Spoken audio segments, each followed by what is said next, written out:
পালানোর সময় বিমানবন্দরে আটক পলক। এদিকে বিমানবন্দরে আটক ডক্টর হাসান মাহমুদ। জানাবো ডিআইজি হারুন আটক, জিজ্ঞাসাবাদ বেরিয়ে এলো থলের বিড়াল। আরো জানাবো কাশিমপুর কারাগারে তীব্র উত্তেজনা, নিয়ন্ত্রণে সেনাবাহিনীর অবস্থান। এদিকে শেখ হাসিনাকে ক্ষমতাচ্যুত করার পেছনে ষড়যন্ত্র, যা বলছে ভারত। এবং সর্বশেষ জানাবো আমর মতো আর কোন কোন মন্ত্রী এমপি নেতা টাকা লুকিয়েছেন, চলছে খোঁজ। শুনছিলেন সংবাদ শিরোনাম, এবারে বিস্তারিত। পালানোর সময় বিমানবন্দরে আটক পলক। সাবেক ডাক, টেলিযোগাযোগ ও তথ্য প্রযুক্তি প্রতিমন্ত্রী জুনায়েদ আহমেদ পলক হযরত শাহজালাল আন্তর্জাতিক বিমানবন্দরে আটক হয়েছেন। আজ মঙ্গলবার দুপুরে বিমানবন্দর থেকে তাকে আটক করা হয়েছে বলে জানিয়েছেন বিমানবন্দরে দায়িত্বরত আইনশৃঙ্খলা রক্ষাকারী বাহিনীর একজন কর্মকর্তা। জুনায়েদ আহমেদ পলক নয়াদিল্লি যাওয়ার চেষ্টা করেছিলেন বলে জানা গেছে। এ বিষয়ে বিমানবন্দরে দায়িত্বরত সেনা সদস্য জানান, সাবেক প্রতিমন্ত্রী পলক বিমানবন্দরে অবস্থান করছিলেন। তিনি মাস্ক পরিহিত ছিলেন। এ সময় কর্মচারীরা তাকে দেখে চিনে ফেলেন, সেখানে আটক হন পলক। এদিকে শেখ হাসিনা দেশত্যাগের খবর প্রচারের পরপরই নাটোরের সিংড়ায় জুনায়েদ আহমেদ পলকের বাড়িতে হামলা চালান বিক্ষুব্ধ জনতা। এদিকে বিকাল 4টা নাগাদ সিংড়া উপজেলা সদরের গোডাউন পাড়ায় পলকের বাড়িতে জনতা আগুন জ্বালিয়ে দেয়। এ সময় লুটপাটের ঘটনাও ঘটে। বিমানবন্দরে আটক ডক্টর হাসান মাহমুদ। বিদেশে পালিয়ে যাওয়ার সময়ে বিমানবন্দরে আটক হয়েছেন ক্ষমতাচ্যুত সদ্য সাবেক পররাষ্ট্রমন্ত্রী ডক্টর হাসান মাহমুদ। মঙ্গলবার বিকালে বিমানবন্দর কর্তৃপক্ষ তথ্য নিশ্চিত করেছে। সোমবার প্রধানমন্ত্রী পদ থেকে শেখ হাসিনার পদত্যাগের পর থেকে লাপাত্তা ছিলেন এই সাবেক মন্ত্রী। সামাজিক যোগাযোগ মাধ্যমেও তার খোঁজের বিষয়ে সরব দেখা গেছে সাধারণ মানুষকে। পুলিশের বিভিন্ন সূত্রে জানা গেছে, আওয়ামী লীগের সঙ্গে সম্পৃক্ত পুলিশের ঊর্ধ্বতন কর্মকর্তারা জনসমাগম এড়িয়ে যাচ্ছেন। অনেকে নিজ বাসা বা সরকারি বাংলোতে ডাকে আত্মীয় স্বজনের বাড়িতে অবস্থান করছেন। ডিআইজি হারুন আটক, জিজ্ঞাসাবাদ বেরিয়ে এলো থলের বিড়াল। নানা বিতর্কিত কর্মকাণ্ডে জড়িত পুলিশের ডিআইজি ও ডিএমপির ডিবির সাবেক প্রধান হারুনুর রশিদকে আটক ও অজ্ঞাত স্থানে নিয়ে জিজ্ঞাসাবাদ করা হয়েছে, এমন কথা জানা গেছে। গতকাল দিনের কোনো এক সময় শাহজালাল আন্তর্জাতিক বিমানবন্দর থেকে তাকে আটক করে নিয়ে যায় রাষ্ট্রীয় একটি সংস্থা। সেটি পুলিশ, র্যাব নাকি অন্য কোন আইন শৃঙ্খলা বাহিনীর সদস্য, সেটি নিশ্চিত হওয়া যায়নি। সূত্র জানায়, মূলত কার নির্দেশে ডিআইজি হারুন বৈষম্য বিরোধী ছাত্র আন্দোলনের 6 সমন্বয়ককে তুলে নিয়ে আটকে রেখেছিলেন। তাদের কাছ থেকে জোর করে বিবৃতি আদায় করেছিলেন।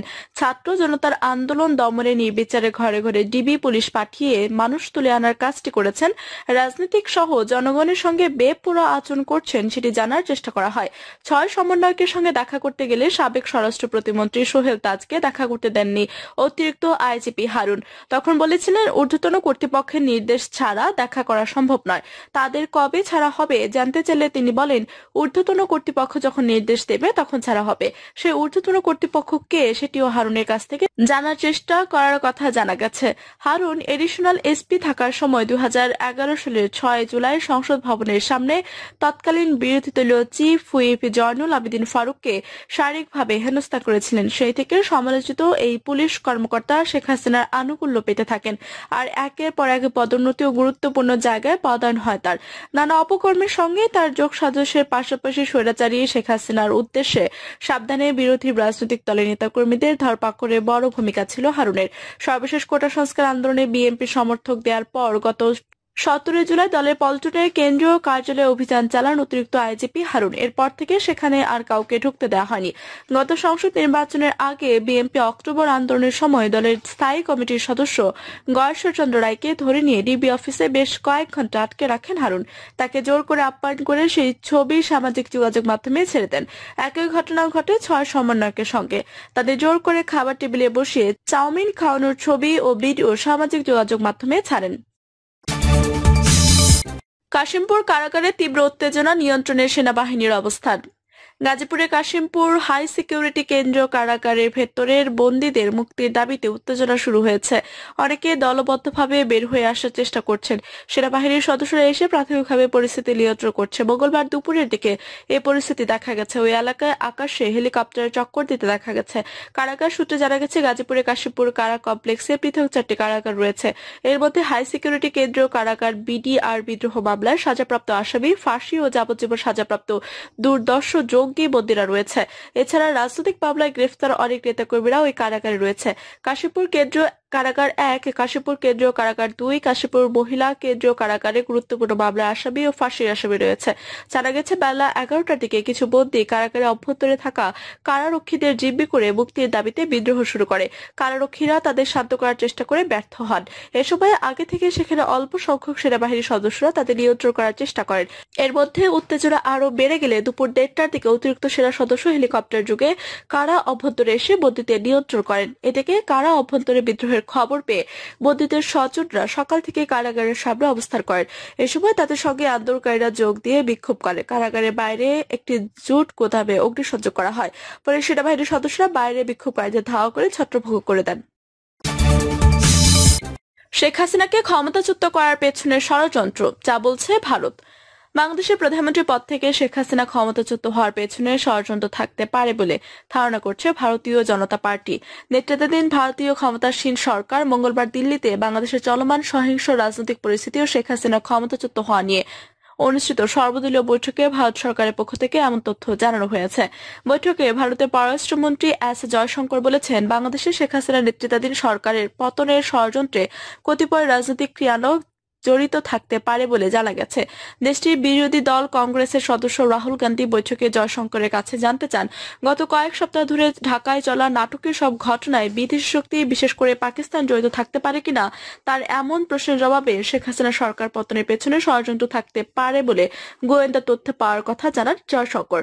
তিনি বলেন, ভারতের সরকার বাংলাদেশের পরিবর্তনশীল পরিস্থিতির উপর নজর রাখছে এবং সম্ভাব্য সব দিক খতিয়ে দেখা হচ্ছে।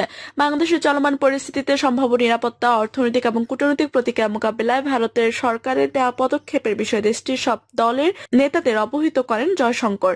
তিনি বলেন, বাংলাদেশে ভারতীয় নাগরিক ও সংখ্যালঘুদের নিরাপত্তা নিশ্চিত করে ভারত সরকার বাংলাদেশ সেনাবাহিনীর সাথে যোগাযোগ করছে, যারা শেখ হাসিনা ক্ষমতাচ্যুতের পর একটি অন্তর্বর্তীকালীন সরকার গঠন করতে চলেছে। জয়শঙ্কর বলেছেন, শেখ হাসিনাকে আপাতত কিছু সময় দিতে চান ভারত। এই সময়ের মধ্যে তিনি তার পরবর্তী পদক্ষেপের বিষয়ে আমাদের জানাবেন।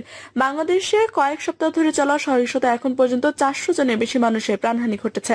ভারতের প্রধানমন্ত্রী নরেন্দ্র মোদী প্রতিবেশী বাংলাদেশে চলমান সহিংসতা সম্পর্কে জয়শঙ্করের সাথে কথা বলছেন। তবে হাসিনার সঙ্গে মোদী দেখা করবেন কিনা সে বিষয়ে এখন পর্যন্ত ভারতের পক্ষ থেকে কোনো তথ্য জানানো হয়নি।